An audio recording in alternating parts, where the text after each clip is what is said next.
This is actually a video that we tried to do like a year ago and it didn't turn out very good, and we shelved it for a long time because I couldn't think of how to get it off the ground. To make a long story short, something that we see get asked a lot and get talked about is how to succeed on YouTube without showing your face. And that has proved to be a really difficult question to answer. Not because there are no good examples of people succeeding without showing their face. There's tons and tons of channels that succeed without having somebody's face on them.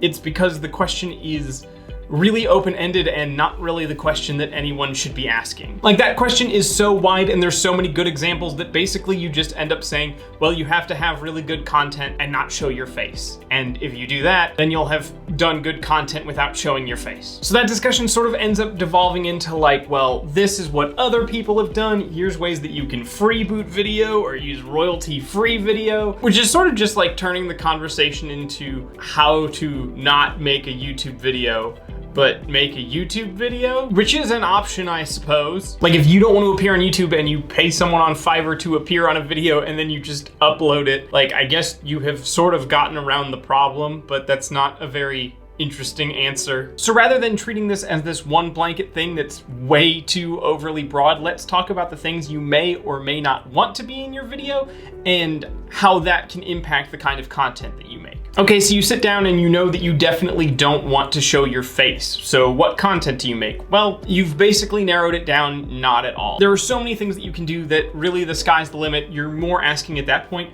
what content do I want to make? Which is a good question to ask, because if you want a successful YouTube channel, you're going to be making a lot of it, so you should pick something that you really, really care about. Like, I could sit here and tell you that, hey, with cooking content, you just need hands and pans, so you can make cooking videos and then your face won't be on screen. But if you don't like cooking videos, that's worthless to you. I actually sort of experienced this in a hobby of mine. I like to speedrun Mario 64, and then people will say like, well, what's a good speedrunning game? How do you get into a speedrunning game? And the answer is to pick a game that you love and you won't get sick of for playing hours and hours and hours and hours and doing the same thing over again, because that's what speedrunning comes down to. Any game can be a good speedrunning game. It just has to be the game that you can put up with. It's kind of the same philosophy with making YouTube videos. You should expect to be in this space a lot, so pick something you love. So I'm not going to specifically tell you to make cooking videos or animation storytime videos. A lot of channels like to look at it from like a niche perspective, like, oh, well, do cooking or do an animation story or do listicles. And those are like absolutely all 100% valid things that you can do, but it doesn't necessarily hit it like what it is and why you don't want to show your face. Do you want to have a personality and just not have your face on camera? Do you not have a camera and you don't want to buy a camera? Those are two very different things and they have very different solutions to the problem. And that's totally valid. One, because cameras can be very, very expensive and people tend to have this weird like arms race attitude about you definitely gotta have, you know, 720p and then 1080p and now 4K. It's a lot. It's a lot to deal with. And at the same time, if you are expecting to have a big audience, sometimes those people will suck, and not giving them your face is a totally reasonable thing. You could still want to be a personality, and there are ways that people do that. You might be familiar with some of them. Some of the more common household names are something like a Jaden Animations or The Odd Ones Out, where they have like a little animated character of themselves and just speak with their voice and have kind of a animated avatar saying stuff for them. And there are a lot of variations of this, and they exist at a lot of different budget levels. This is where I don't necessarily set myself apart in talent from other people who talk about this kind of thing, but I definitely feel I separate myself in terms of onlinedness amount, because nobody in these conversations talks about like the high end of this, which is like VTubers having their own virtual avatar that pseudo motion tracks to them. It's not a huge thing in English right now, although it's getting more popular. I just like to think that I'm the only one brave enough to bring up Korone in a YouTube strategy video. If the idea of a VTuber is not making sense to you, think like Hatsune Miku, but it's you. And if that doesn't make sense to you, look, just go back to Jaden Animations. We can't get into it right now. So that's pretty expensive. That's pretty at the high end. So is kind of the animation, like something that Odd Ones does. Probably making the initial like models and stuff is not as hard, but it does take a lot of time and effort to move them into different poses and stuff, depending on how you're doing it. So that's going to be quite a bit of work too. that's also an option. It also goes down to like people just having like 4 or 5 specific poses for a personality. I feel like I see that most in like cartoon reviews, which makes sense that like the people who like cartoons are the people who have an animated version of themselves.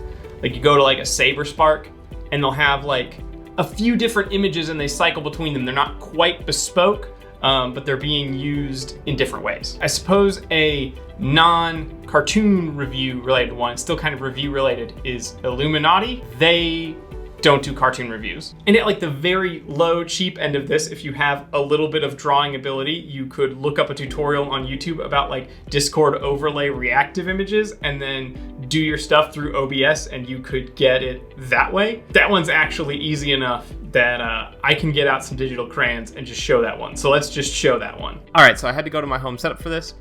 Probably sounds a little bit different. Had to pull out the digital crayons for this. But hopefully this illustrates that with a little bit of technical know-how and some imagination, and if you spent a little more time on visuals, you can find a way to have a personality that represents you without having to break the bank or spending a ton of time on it. You should probably spend more time than this on it. Basically, if you would like to be a personality and you would still like to have a visual identity, you can actually do that depending on how much time or effort or budget you have to put into it.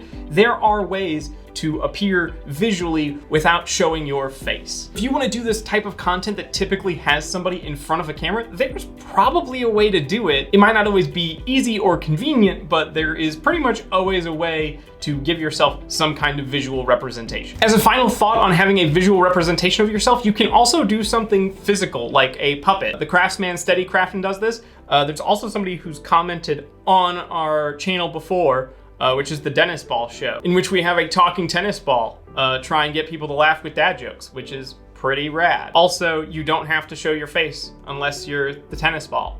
So I suppose in that sense, you're hiring out talent. But the main point is there are a lot of ways to present yourself as a personality without needing it to be your actual face. Okay, so what if you want some kind of personality and voice, but you don't want a visual representation at all? You don't want to have to design an alter ego for yourself or pay for that kind of design or do any kind of animation, anything like that. Are there other things that you can do? Sure, absolutely. Lots of channels work with voiceover and then B-roll. That's super duper common. Some of them are very big. Like Watchmojo doesn't have anyone's face. They're just using voiceover and B-roll. A lot of gamers and Let's Players do use their face, but a lot don't. And if you have strong commentary, you can usually get away with not having your face on screen. That one can kind of go one way or the other, but you're certainly not bound to showing your face if you're doing something like gaming. The question there is, what can you talk about and what can you get B-roll for? And what kind of technology? Like if you have a camera and you love cooking, then yeah, this is where you could do hands and pans stuff. Or one of my favorites, which is Kiwami Japan, which is making knives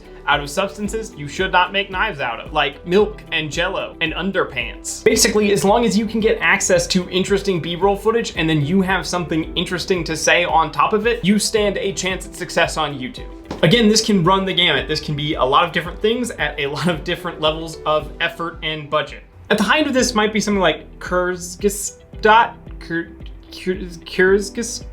the talk about the world and have the bird. The bird is not a personality stand-in. The bird is just kind of like a part of the visualness of the show. They use bird characters a lot. I'm really struggling to pronounce it though. But you know, they have enticing voiceover with animations that are made bespoke for any given video. Okay, so that's great if you are doing VO, but what if you don't even want to do VO? You don't want your voice there, you don't want your face there, you don't want a visual representation of you, you don't want anything like that at all. Is there any way that you can still make YouTube videos?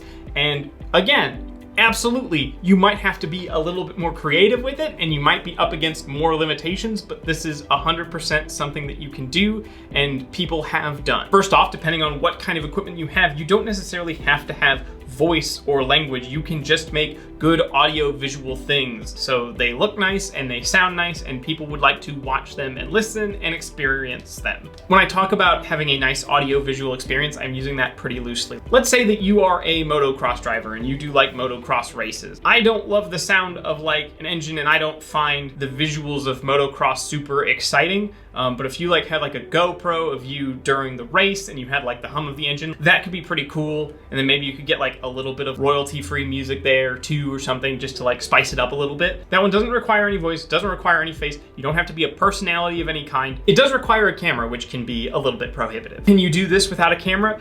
You can, but you do need some way to source visuals, and you do need some way to source some kind of audio. You are going to need some amount of equipment, probably. Theoretically, you could source all of your audio and visuals from third parties, but at that point, I feel like you've almost defeated the point of making content. You're just putting things together, I guess, at that point. You can. Yeah, the sky's the limit, I guess, if you just want to do that. Like, a lot of good places to look are things like GoPro footage of like really cool like snowboarders or skiers or any kind of thing. You see this a lot also with like travel stuff. Like sometimes people aren't doing a travel blog, but they will like film stuff on their travels, and they'll like look for cool vistas and stuff, and they'll set it to scenery, and like that can be really nice. You also see this a lot with like music, and the music will just have like some kind of visualizer to it. This is a different experience than a lot of YouTube videos, but like there's definitely something to be said for relaxing and chilling out with music and having just like a little bit of visual stimulus going on. So let's remix this question again. You don't want any visual identity, you don't want your face on camera, you don't want your voice heard,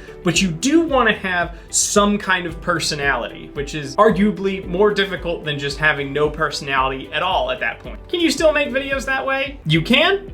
And people have done it. But at some point, you definitely are going to need to either confront the fact that you're getting really close to freebooting, or you are going to need some kind of equipment to do something. So if you want people to get some kind of sense of your personality and something about you, but none of it being visual or audio, you can do it textually in videos. The place that I see this a lot is when people have dogs. Usually seems to be huskies, because huskies are talkative, where they will caption the video as though their husky is speaking English or whichever language. And in this way, your personality shines through because you're sort of captioning footage as it's happening. That does require a camera. It doesn't require a camera that's more powerful than a typical phone camera. There are also a number of channels that have seen some success by writing scripts and then running those scripts through text to speech. That is certainly an option that is available to people. It's not your voice, it's not your face, but it does create some personality, again, in how you're writing. These typically run the closest to just like straight freebooting content. Like the place that I've seen this most is people will like